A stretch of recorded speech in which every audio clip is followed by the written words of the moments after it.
Commander Jake Morrison stared at the swirling colors outside his ship's window. Nothing looked right. The stars were wrong. The space around them felt different, and his instruments were going crazy. The jump drive had worked, but something had gone very wrong. "Sir, we have a problem," called out Lieutenant Amy Rodriguez from her station. Her voice was tight with worry. "The navigation system says we're nowhere near Earth. In fact, it can't even find our solar system." Jake rubbed his tired eyes. The New Horizon was humanity's first ship built for long-distance space travel. They had been testing the new jump drive when everything went sideways. One moment they were near Mars, the next they were floating in unknown space surrounded by strange, purple clouds. "How far off course are we?" Jake asked. "I don't know, sir. The computer can't make sense of where we are. It's like we jumped into a completely different part of space." Suddenly, the ship's alarm started screaming. Red lights flashed across the bridge as Lieutenant Tony Garcia shouted from his post. "Commander, we have incoming ships. Multiple contacts approaching fast." Jake looked at the main screen and felt his blood run cold. 6 sleek vessels were moving toward them. They were unlike anything humans had ever built. The ships looked almost alive, with smooth curves and a strange blue glow coming from their engines. "Are they hostile?" Jake asked. "Unknown. Sir, they're not responding to our radio calls." The alien ship stopped just outside weapons range and formed a perfect circle around the New Horizon. Jake had been a military officer for 20 years, but he had never seen such precise flying. It was like watching a dance. "Sir, we're getting a transmission," Amy said. "It's not on any frequency we use, but the computer is trying to translate it." "Put it through." A voice filled the bridge. It sounded human, but spoke with strange pauses between words. "Unknown vessel, you have entered protected space without permission. You will shut down your engines and prepare to be boarded." Jake looked around at his crew. They were all staring at him, waiting for orders. These were good people, scientists, and explorers who had volunteered for this mission. They had families back on Earth who were counting on them to come home. "This is Commander Jake Morrison of the human vessel New Horizon," he said into the radio. "We are peaceful explorers from Earth. Our navigation system failed and we ended up here by accident." There was a long silence. Then the voice came back, sounding confused. "Human? Earth? These terms are not in our database. You will lower your defenses and allow inspection." Jake knew he had no choice. His ship was fast but not built for fighting. The alien vessels could probably destroy them before they could even try to run. "Stand down weapons," he ordered. "Lower shields." Minutes later, a strange buzzing sound filled the ship. Jake watched in amazement as 3 figures appeared on his bridge in columns of blue light. They were tall and thin, with pale, blue skin and large dark eyes. They wore form-fitting uniforms that seemed to shimmer.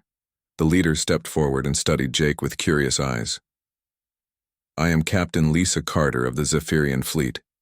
You claim to be from a world called Earth. This world is not known to the Galactic Concordance." "Galactic what?" Jake asked. Lisa's expression changed. She looked shocked. "You do not know of the Concordance? How is this possible?" "Lady, we don't know anything about anything out here," Jake said. "We're from a planet called Earth in the Sol system. We just figured out how to travel between stars. This is our first trip outside our home system." Lisa and her companions exchanged looks. They spoke quickly in their own language, their voices rising with what sounded like alarm. "This is very serious," Lisa said finally. "No species has achieved faster-than-light travel without first being contacted by the Concordance. It is forbidden to enter galactic space without invitation." "Well, nobody invited us because nobody told us you existed," Jake said, starting to get frustrated. "Look, we don't want any trouble. Just point us toward home and we'll leave." "It is not that simple," Lisa said. "First contact has occurred. The council must be informed immediately." Jake watched as Lisa spoke into a small device. Within minutes, more alien ships appeared around them. Soon the New Horizon was surrounded by dozens of vessels from what looked like different species. Jake could see ships that looked like living creatures, others that were all sharp angles and metal, and some that seemed to be made of crystal. "Commander Morrison, Lisa said. You and your crew are now under the protection of the Galactic Concordance while the Council decides what to do with your species. Decides what to do with us? Jake's voice rose. We haven't done anything wrong.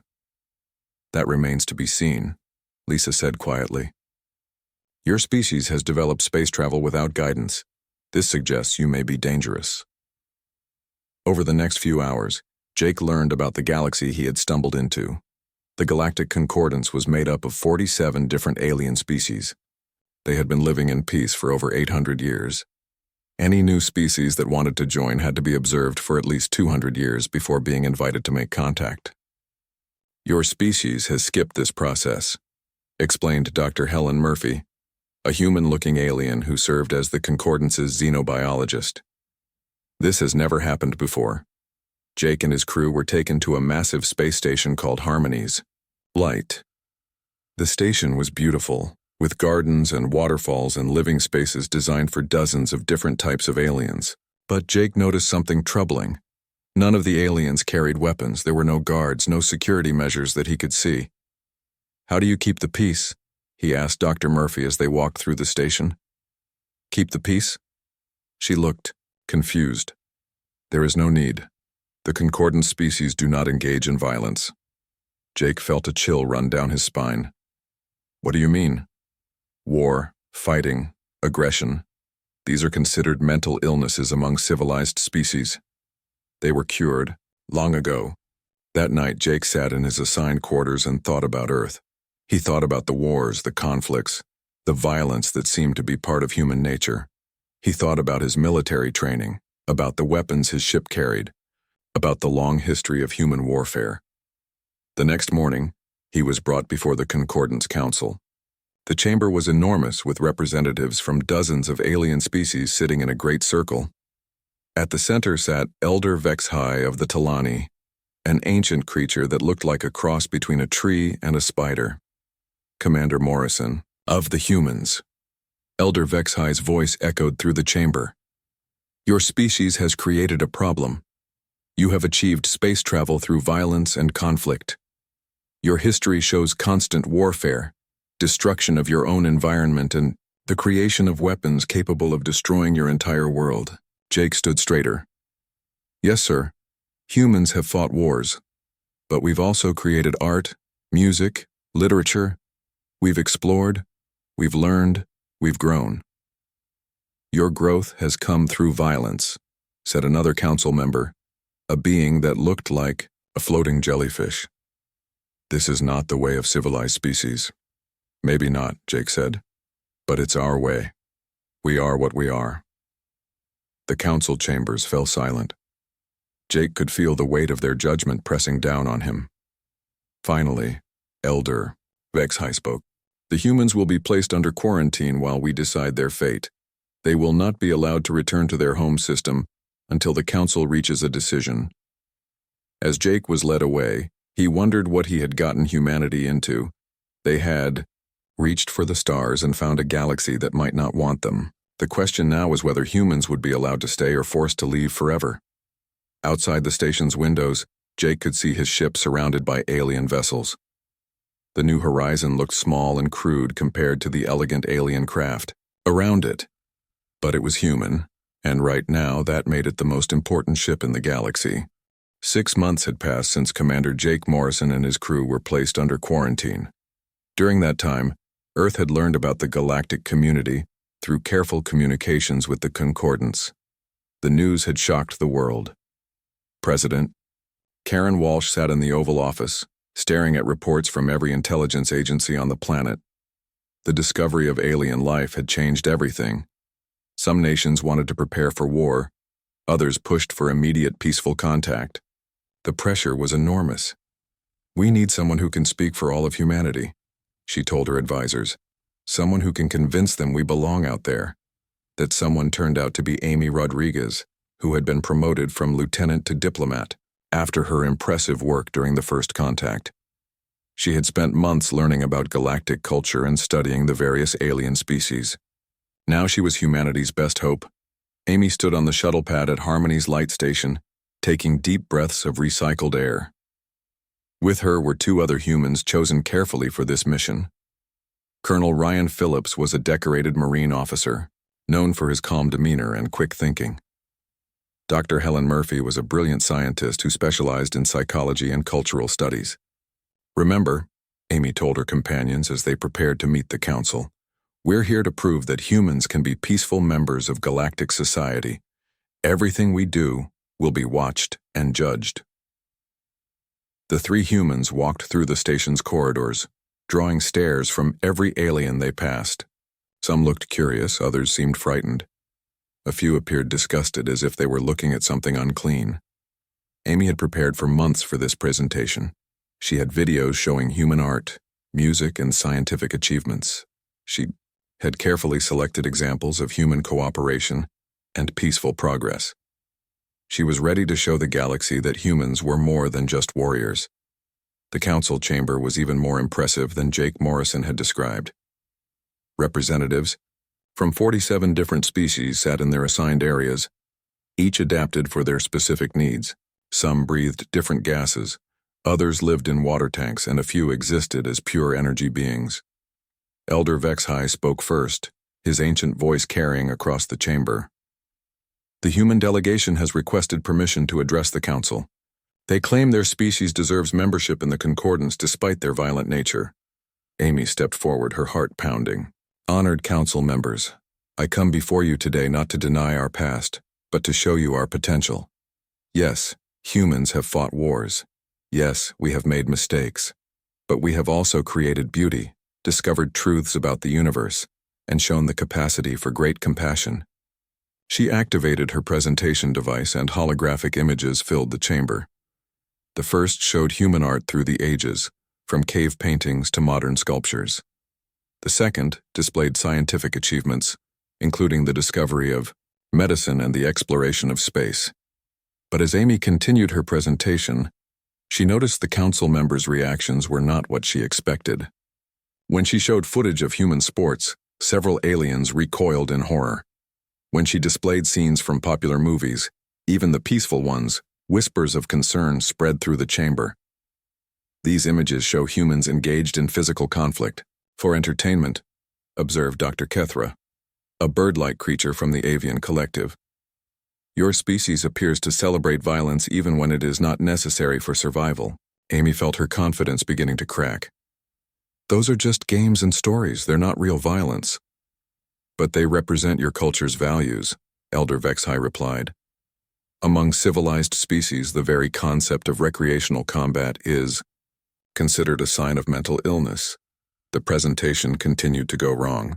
When Amy showed footage of human history, focusing on peaceful achievements, the council fixated on the wars that appeared in the background. When she displayed human music, they were disturbed by songs about conflict and struggle. "Your art celebrates pain and fighting," noted a crystalline being whose voice sounded like wind chimes. "This suggests your species finds beauty in suffering." Amy tried to explain that human art often dealt with overcoming challenges, that struggle was part of growth, but her words seemed to make things worse. The more she talked, the more convinced the council became that humans were fundamentally different from civilized species. The disaster reached its peak during the cultural exchange dinner that evening. Amy, Ryan, and Helen were invited to dine, with representatives from several species. The meal was meant to show human social skills and peaceful intentions. The dining hall was beautiful, with tables adapted for different alien physiologies. Amy found herself sitting between a gentle Quillen delegate, who looked like a large, furry teddy bear, and a Mallory representative whose crystalline form sparkled in the soft light. Everything was going well until the Quillen delegate, Ambassador Flufftel, made a sudden movement toward Amy while reaching for a serving dish. The motion was completely harmless, but Colonel Ryan Phillips saw it differently. His military training kicked in instantly. Ryan's hand shot out, grabbing the alien's wrist and twisting it away from Amy. In the same motion, he pulled the surprised Quillen forward and down, pinning the creature to the table in a perfect restraint hold. The entire dining hall went silent. Every alien in the room stared in shock at the scene. Ambassador Flufftail made small whimpering sounds, clearly terrified by the sudden violence. "Let him go," Amy hissed at Ryan. Ryan immediately released the alien and stepped back, his face red with embarrassment. "I'm sorry, I thought he was attacking you." Ambassador Flufftail slowly stood up, his furry form trembling. "I was only reaching for the fruit bowl," he said in a small voice. The damage was done. Within hours, footage of the incident was being broadcast across the galaxy. News reports showed the violent human attacking a peaceful Quillan diplomat during a friendly dinner. The images played over and over, reinforcing every negative stereotype about human aggression. Amy tried to do damage control, but it was too late. The incident became proof of what many council members already believed, that humans were too dangerous to trust. Back on Earth, President Walsh watched the news reports with growing anger. General Chris Baker paced around the room, his face dark with frustration. "This is exactly what I was afraid of," Baker said. "They're judging us by their standards, not ours." Phillips did what any good soldier would do. He protected his team. Ambassador Nicole Foster shook her head. "But that's the problem, General. They don't understand the concept of soldiers. They see Phillips as a dangerous individual, not a protector." The aftermath of the cultural dinner was swift and harsh. Several council members who had been neutral on the human question now spoke against allowing humanity into the concordance.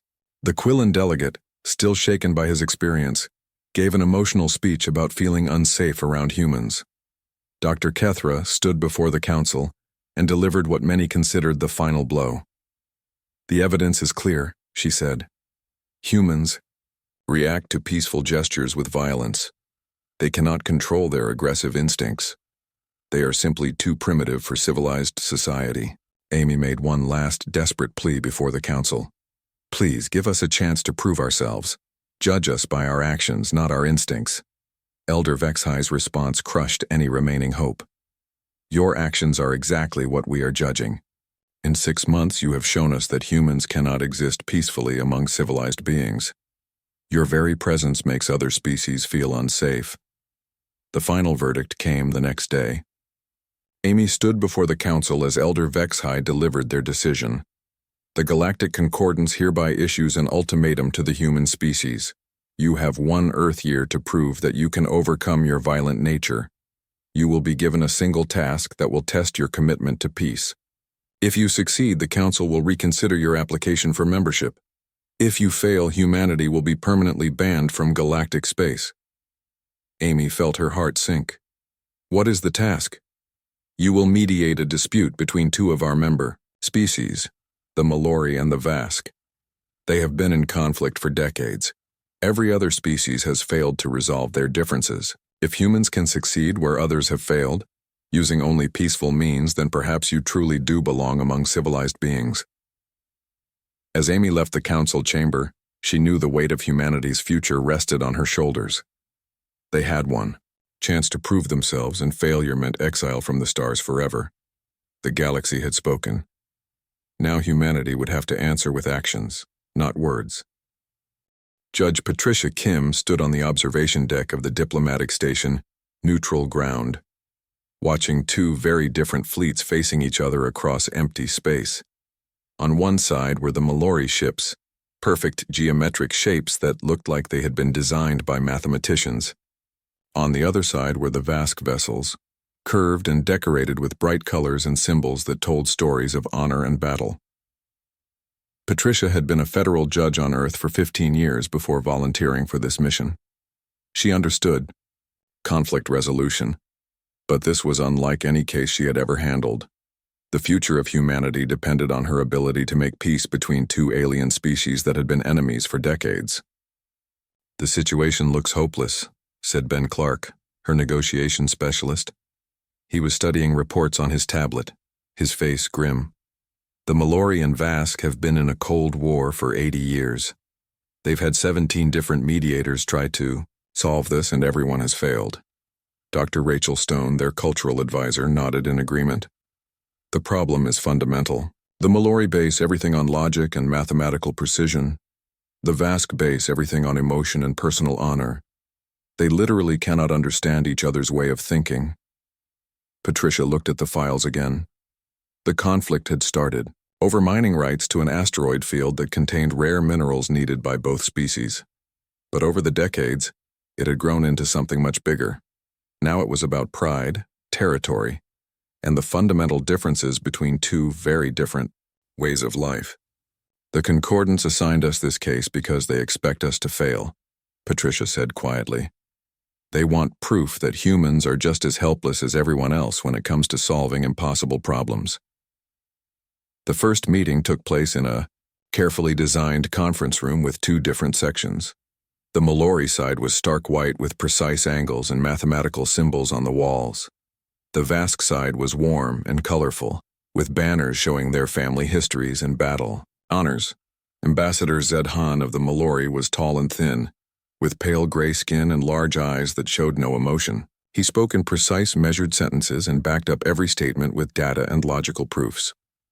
The mining rights belong to the Mallory because our survey ships discovered the asteroid field 23.7 years before the Vask claimed it. Logic dictates that prior discovery establishes ownership rights. War leader Korak of the Vask was shorter and broader, with dark red skin marked by ceremonial scars. His voice was passionate and his gestures were dramatic as he spoke about honor and tradition. Honor dictates that the brave take what they can hold. My warriors were the first to actually mine those asteroids. The Mallory only looked and measured and made notes. We acted with courage. Patricia listened to both sides argue for hours. She quickly realized why previous mediators had failed. Every time the Mallory presented logical arguments, the Vask responded with emotional appeals. When the Vask spoke of honor and courage, the Mallory dismissed these as irrelevant emotional constructs. "This is going nowhere," Ben whispered to Patricia during a break. "They're speaking completely different languages even when they use the same words." But Patricia was beginning to see something that others had missed. Both species were proud and stubborn, but they also had something in common. They both wanted to be respected for what they valued most. "What if we're approaching this wrong?" she said to her team. "Everyone has tried to get them to compromise on their differences. Maybe we should help them find their similarities instead." The breakthrough came during the third day of negotiations. Patricia had been studying both cultures when she realized something important. The Mallory valued precision and order because they believed it led to the greatest good for their people. The Vask valued honor and courage because they believed it protected their families and communities. Both species were motivated by the same thing, love for their people. "Ambassador Zedhan," Patricia said during the afternoon session, "you said the Mallory discovered the asteroid field first because you wanted to secure resources for your colonies. Is that correct?" "Affirmative. The logical approach is to identify needed resources and claim them efficiently." Patricia turned to Korak. "War leader, you said your people were the first to actually mine the asteroids because you wanted to provide for your families. Is that right?" "Yes, human judge. A warrior's duty is to bring wealth and security to his clan." Patricia nodded. "So both of your species entered that asteroid field for the same reason, to help your people. You both acted out of love and responsibility." The room fell silent. Neither alien had ever heard their conflict described that way before. "The problem is not that you're different," Patricia continued. "The problem is that you've been so focused on how you're different that you've forgotten why you're the same." Over the next several days, Patricia used this approach to slowly build bridges between the two species. She showed the Mallory that Vask courage was actually a logical response to protecting one's community. She showed the Vask that Mallory planning and precision were actually forms of honor, the honor of providing for future generations. Ben Clark proved invaluable in these discussions. His background in business negotiation helped him understand what each side really wanted. The Mallory needed the rare minerals for their expanding colonies. The Vask needed them to build new ships for their growing population. "What if there was enough for both of you?" Ben asked during one session. "The asteroid field is huge. Maybe the problem isn't who owns it, but how to share it fairly." Dr. Rachel Stone helped both sides understand each other's cultural values. She explained to the Mallory that Vask emotions were not weaknesses but strengths that motivated great achievements. She showed the Vask that Mallory logic was not coldness, but a way of showing love through careful planning. But just as progress was being made. Disaster struck. Patricia was reviewing reports late one evening when alarms started screaming throughout the station. She ran to the command center to find chaos. Multiple ships were attacking the joint archaeological site that both the Mallory and Vask claimed as culturally important. "Pirates," reported the station commander. "A large fleet of raiders is stripping the ancient ruins. They're destroying artifacts that are thousands of years old." Patricia watched the tactical display with growing horror. The archaeological site was home to ruins from an ancient civilization that both the Mallory and Vask considered sacred to their histories. The pirates were tearing it apart to steal valuable metals and crystals. "Both fleets are moving to respond," the commander reported. "But they're not coordinating. They might end up fighting each other instead of the pirates." Patricia made a split-second decision that would change everything. "Get me a communication channel to both fleets." "Judge Kim," came Zedhan's voice over the radio. "Mallory ships are responding to protect the archaeological site. We request that Vask vessels withdraw to avoid conflict." "Never!" shouted Korak from his flagship. "Vask warriors will not run from battle while enemies destroy our sacred sites. Listen to me, both of you," Patricia said firmly. "You have a choice right now. You can fight each other while the pirates destroy what you both consider sacred, or you can work together to stop them." What happened next surprised everyone watching. Lieutenant Tony Garcia, a human marine who had been assigned to protect the diplomatic mission, volunteered to coordinate the joint attack. His small ship carried communications equipment that could link both fleets together.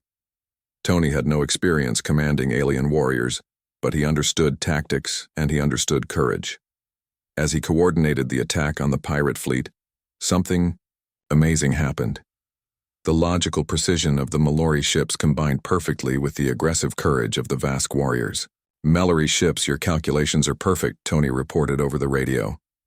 "Vask ships, your attack runs are incredible. Together you're unstoppable."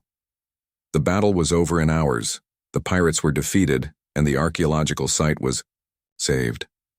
But more importantly, the Mallory and Vask had worked together successfully for the first time in decades. In the aftermath, Patricia called both leaders together for a final meeting. "You've seen what you can accomplish when you work together," she told them. "The Mallory provided the strategic planning that made victory possible. The Vask provided the courage and skill that made victory real. You're stronger together than apart." Ambassador Zedhan looked at the battle reports with his analytical mind. "The statistical evidence is clear. Joint operations produced a 347% increase in tactical effectiveness compared to individual fleet actions." War leader Korak nodded with respect. "The Mallory showed honor through their wisdom, the honor of protecting what is sacred to both our peoples." The final agreement was signed 3 days later. The asteroid field would be jointly operated, with Mallory providing logistical planning and Vask providing security and mining expertise. The archaeological site would be jointly protected and studied. As Patricia prepared to return to Earth, she received an unexpected message from Elder Vexhai. "The Concordance Council has observed your success with great interest," the ancient being said. "You have accomplished something that was thought impossible. However, your methods trouble many council members. You succeeded not through pure peaceful negotiation." The Concordance Council chamber buzzed with nervous energy as Elder Vexhai called the emergency session to order. Representatives from all 47 member species had gathered to discuss humanity's fate, but now they faced a much bigger problem. "The vote on human membership will be postponed," Elder Vexhai announced, his ancient voice heavy with concern. "We have received disturbing reports from our outer rim territories." Admiral George Hill sat in the human observation area, watching the council members react to the news. As Earth's highest-ranking military officer in space, he had been sent to observe the membership vote. Now he found himself witnessing something much more serious. Dr. Kethra of the Avian Collective stood to address the chamber. 3 days ago, we lost contact with the Kepler-7 colony. Population, 4 million beings. Yesterday, the same happened to New Harmony Station. Population, 8 million. This morning, the entire Tau Ceti system went silent. 15 million beings simply gone. Murmurs of fear rippled through the chamber. In 800 years of peace, the Concordance had never faced anything like this. Our scout ships have investigated, Dr. Kethra continued. What they found defies explanation. The worlds are empty, stripped bare of all resources. No life, signs, no structures, nothing but barren rock. Captain Lisa Carter of the Zephyrian fleet activated a holographic display showing images from the scout ships. Admiral Hill felt his blood run cold as he saw the devastation. The planets looked like they had been eaten, consumed down to the bedrock. The scout ships detected massive energy signatures moving toward the galactic core, Lisa reported. The source appears to be a fleet of unknown vessels, unlike anything in our databases. Elder Vexhi's many eyes focused on the display. Have there been any attempts at communication? Yes, Elder. All frequencies, all languages, all diplomatic protocols, there has been no response. The fleet continues to move through our space, consuming everything in its path. Admiral Hill knew that look on the council members' faces. He had seen it on the faces of politicians back on Earth when they were told about problems they had no idea how to solve. The Concordance had lived in peace for so long that they had forgotten how to deal with existential threats. What defensive measures are being taken? Asked Ambassador Flufftel of the Quillen, still nervous around humans after his encounter with Colonel Phillips. Our defense fleets are being mobilized, Captain Lisa reported. However, preliminary analysis suggests these unknown vessels possess technology far superior to our own. Admiral Hill raised his hand to speak. The chamber fell silent as all eyes turned to the human representative. With respect, Elder Vexhi, may I ask what your military assessment of this threat is? Several council members looked confused by the question. Dr. Kethra tilted her head like a bird examining an unusual insect. Military assessment? We do not have military forces, Admiral Hill. We have defense fleets designed to protect shipping and patrol borders. They are not equipped for warfare. Admiral Hill felt a chill run down his spine. Then how do you plan to stop these invaders? Through negotiation and diplomatic contact, Elder Vexhi replied. Once we establish communication, we can determine what they want and find a peaceful solution. And if they don't want to talk? Admiral Hill asked. The chamber fell silent. It was clear that this possibility had not seriously been considered. 3 days later, the answer came in the worst possible way. Captain Steve Wright of the human battleship Defiant watched in horror as the Concordance's first defense fleet engaged the unknown invaders near the Proxima system. My God, whispered Lieutenant Jenny Walsh at the communication station. They're not even fighting back. They're just trying to talk to them. Steve watched the tactical display as 12 beautiful Concordance vessels approached the invader, fleet with shields down and weapons powered off. The lead ship, an elegant Zephyrian cruiser, was broadcasting peace messages on all frequencies. The invaders responded by opening fire. The Concordance ships were destroyed in minutes. Their shields, designed to protect against asteroids and accidents, were useless against military-grade weapons. Their crews, trained for exploration and diplomacy, had no idea how to fight back. "Sir," called out Ensign Mark Johnson from the tactical station, "I'm reading massive energy spikes from the invader ships. They're harvesting the wreckage." Steve watched in sick fascination as the alien vessels deployed strange devices that broke down the destroyed Concordance ships at the molecular level, consuming the metal and energy like some kind of cosmic locust swarm. "That's what they are," Steve said quietly. "They're not invaders, they're harvesters. They eat everything. Planets, ships, probably people too." The communication system crackled to life with a transmission from Earth. President Walsh's face appeared on the main screen, her expression grim. "Captain Wright, you are ordered to maintain your position in the quarantine zone. Under no circumstances are you to engage the hostile forces or leave your assigned area." "Ma'am, with respect, those things just wiped out an entire fleet," Steve replied. "Innocent people are dying out there." "That is not our responsibility, Captain. We are still under galactic quarantine. Any aggressive action could permanently destroy our chances of membership in the Concordance." Steve looked around his bridge at his crew. These were good people who had volunteered to serve humanity among the stars. They had families back home and dreams of peaceful exploration. But they were also soldiers, and soldiers did not stand by while innocent people were slaughtered. "Captain," said Marine Colonel Linda Ross over the intercom, "my troops are ready. We can't just watch this happen." Steve made the hardest decision of his career.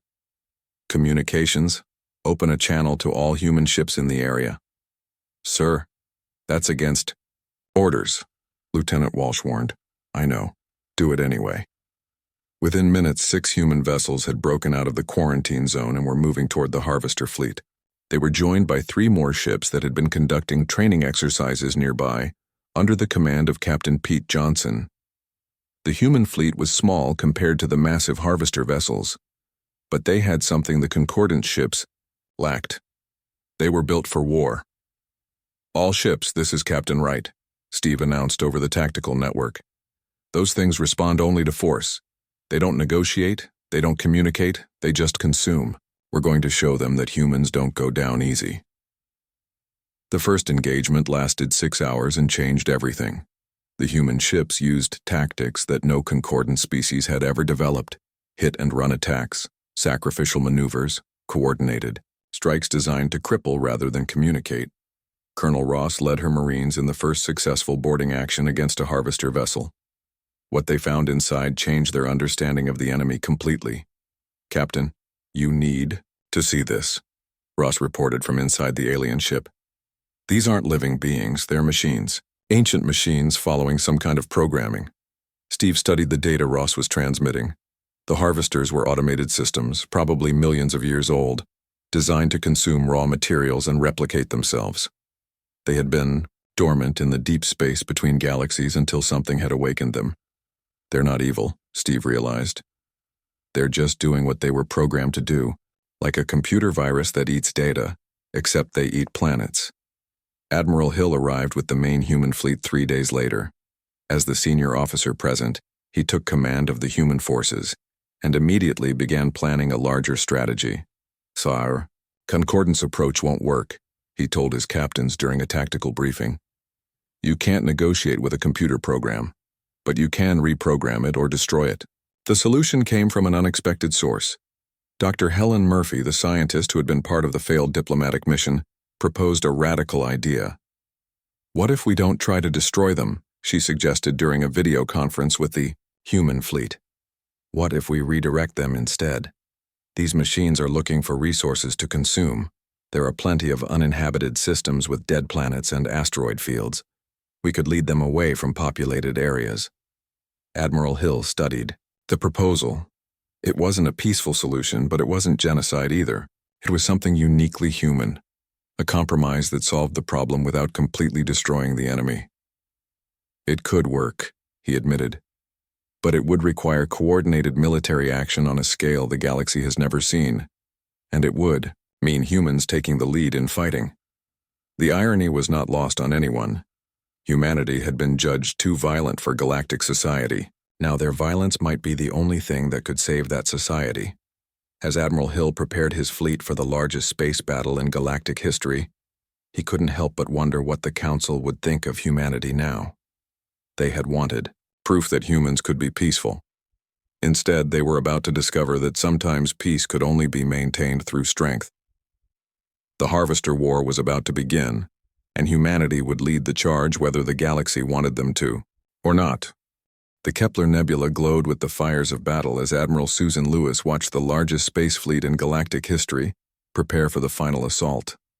Her flagship, the Liberty, led a combined armada of over 3,000 ships from every species in the Concordance. It was an impossible sight that no one had imagined just months before. "Admiral, all fleet commanders are reporting ready," announced Captain Joe Mitchell from the communications station. "The Mallory Tactical Group confirms their calculations are complete. The Vask Honor Guard is requesting permission to lead the first wave." Susan nodded, studying the tactical display that showed the massive Harvester command ship at the center of the nebula. The machine was the size of a small moon, surrounded by hundreds of smaller vessels that had been consuming everything in their path for 8 months.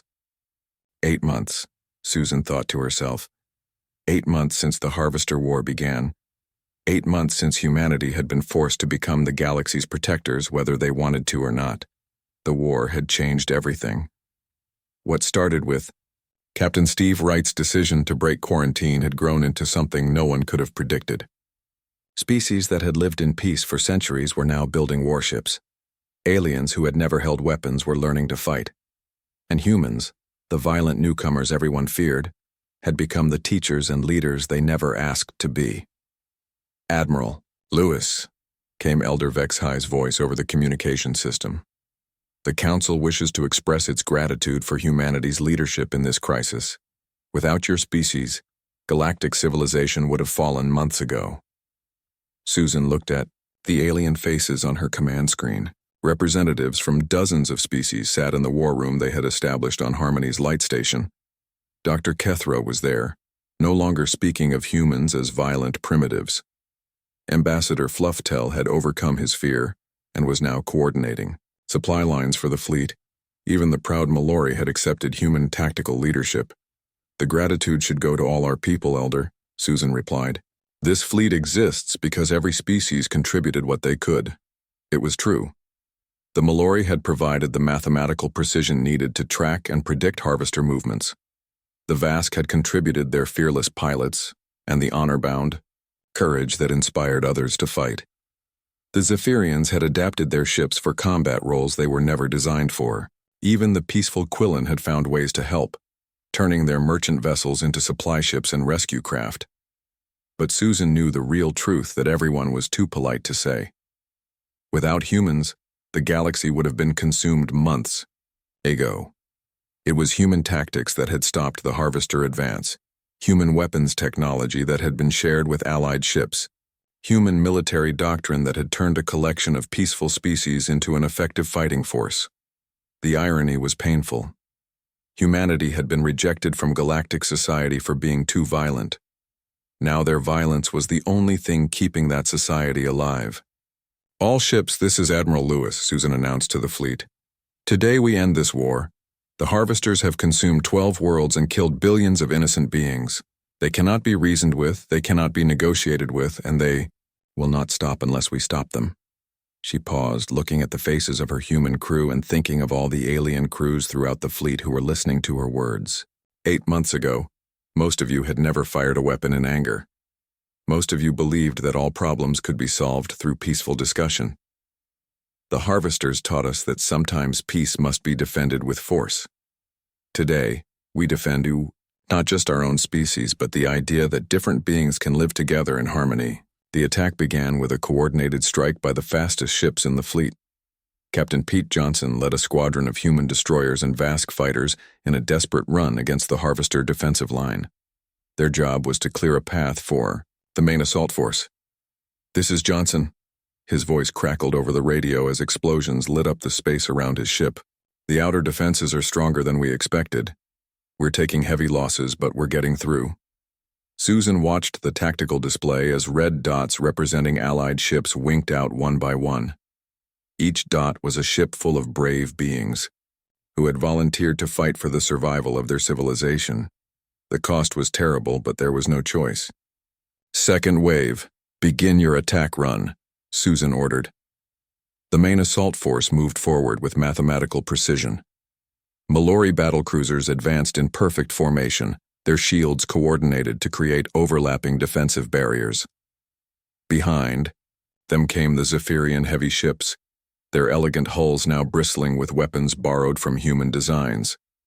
But it was the third wave that would determine the outcome of the battle. Susan led it herself, taking the Liberty and the heaviest human ships directly toward the Harvester command vessel. "Admiral, the command ship's defenses are adapting to our attack patterns," reported Commander Mary Davis from the tactical station. "It's learning from each wave and getting stronger." Susan had expected this. The Harvesters were machines, but they were incredibly sophisticated machines. They could analyze enemy tactics and develop countermeasures in real time. Any conventional attack would eventually fail as the enemy adapted. That's why Susan's plan was anything but conventional. "All ships execute final maneuver," she ordered. What happened next had never been attempted in the history of space warfare. Instead of trying to destroy the Harvester command ship, the human fleet began pushing it. Using their engines at maximum power, Dozens of ships worked together to change the massive vessel's course. The plan was insane, dangerous, and completely human in its approach. Rather than destroy the enemy, they were going to relocate it. "It's working," shouted Lieutenant Tony Garcia from the navigation station. "The command ship is changing course. We're pushing it toward the neutron star." The neutron star at the edge of the Kepler Nebula had been Susan's target from the beginning. The harvesters fed on normal matter, but even their advanced technology couldn't survive the intense gravitational forces of a collapsed star. But the plan required a terrible sacrifice. To push the command ship close enough to the neutron star's gravity well, some ships would have to stay behind and continue pushing even as the gravitational forces began to tear them apart. Captain Pete Johnson was the first to volunteer. His ship, the Defiant, had been damaged in the initial attack and wouldn't survive the journey home anyway. "It's been an honor serving with you all," Pete said over the radio as his ship locked onto the Harvester command vessel. "Tell my family. I was thinking of them." One by one, other ships joined him. Human vessels, Vask fighters, Mallory cruisers, and ships from a dozen other species all volunteered to stay behind and complete the mission. They came from different worlds, different cultures, different ways of thinking, but they were united in their determination to save galactic civilization. Susan watched through tears as the combined fleet pushed the Harvester command ship into the neutron star's gravity well. The ancient machine fought back, its weapons blazing, but there was nothing it could do against the fundamental forces of the universe. As the command ship was torn apart by gravitational forces, every other Harvester vessel in the galaxy simply stopped moving. Without their central intelligence to guide them, the machines became dormant, floating in space like empty shells. The war was over. The victory celebration on Harmony's light station was unlike anything the galaxy had ever seen. Representatives from every species gathered together, many of them wearing battle honors they had never expected to earn. The peaceful concordants had learned to fight, and in fighting together, they had become something stronger than they had ever been before. But for Susan Lewis and the other human leaders, the celebration was bittersweet.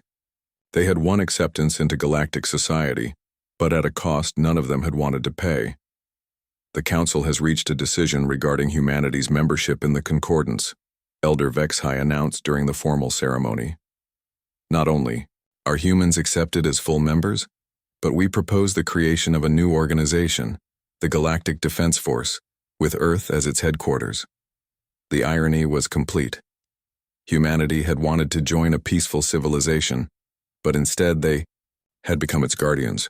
They had sought acceptance as equals, but had ended up as protectors and teachers.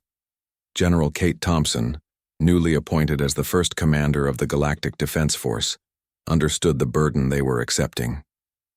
"We didn't ask to be your guardians," she told the assembled delegates, "but the galaxy has shown us that sometimes peace requires those willing to fight for it." Years later, Ambassador Joe Mitchell would often visit the memorial wall in the new Defense Force headquarters on Earth. The wall contained the names of every being who had died in the Harvester War, human and alien alike. They had come from different worlds, but they had died as one people. Children from dozens of species now played together on space stations throughout the galaxy, protected by the Defense Force fleets that patrolled the dark spaces between stars. They grew up in a universe where different beings lived in harmony, never knowing how close that harmony had come to ending.